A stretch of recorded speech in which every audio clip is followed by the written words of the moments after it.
name is Tiulescu, and I live in Oakland, California. I had a very untraditional architectural education, very experimental schools. When I first started architecture school, I painted all the time. I haven't painted in 15 years, and I started again 2 years ago.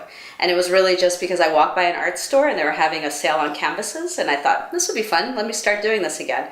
And then all of a sudden, I just couldn't stop. So now I've been painting, and luckily exhibiting a lot, which has been really amazing, and doing portrait work for people. I saw last year's entries, and I actually saw them on the buses. I was taking the buses a lot, and I thought that was really cool. And what an amazing idea that a gallery could be this kind of moving entity throughout the city. Right? It's a really urban kind of context, and I like to consider my work urban. And I feel like it's, in a way, it's, even if people don't notice it, it's kind of there. They might notice it in different ways. So I was really intrigued by that idea, and then I noticed that there was another, call for entries. So I went for it. What I do is I actually start with a painting, the colors, what you're seeing, without the drawing. So I prep all the canvases. That could take anywhere from 2 days to a week of just adding colors, layering colors, trying to create a space to insert the figure. And then I draw. So really, to me, they're more drawings than paintings in some way. It's like there are two processes. One is the painted underlay, and then is the drawing. And what the drawing tries to do is, in a sense, dissolve the painting, or there's a kind of relationship between the colors and the dark line.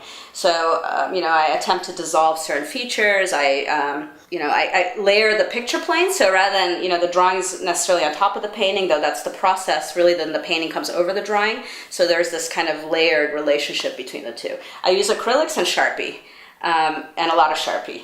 So I probably have like 200 Sharpies right now, and then I varnish them. So I like them really glossy, and I could play with the varnish in the sense that I can make certain areas more glossy to really, sort of pop that out. I think that's actually so relevant right now. It seems like this whole idea of the pop-up space and, really showing art in so many different ways. I see people like renting a U-Haul and turning it into a gallery for a night and driving it around the city, or parking somewhere and selling art. And it's so fresh, it's so different than the gallery. So I think it couldn't be more exciting, and I wish that all public transportation would have art. And there's so many different types of art you could do. You could do sound-based art, you could do video art.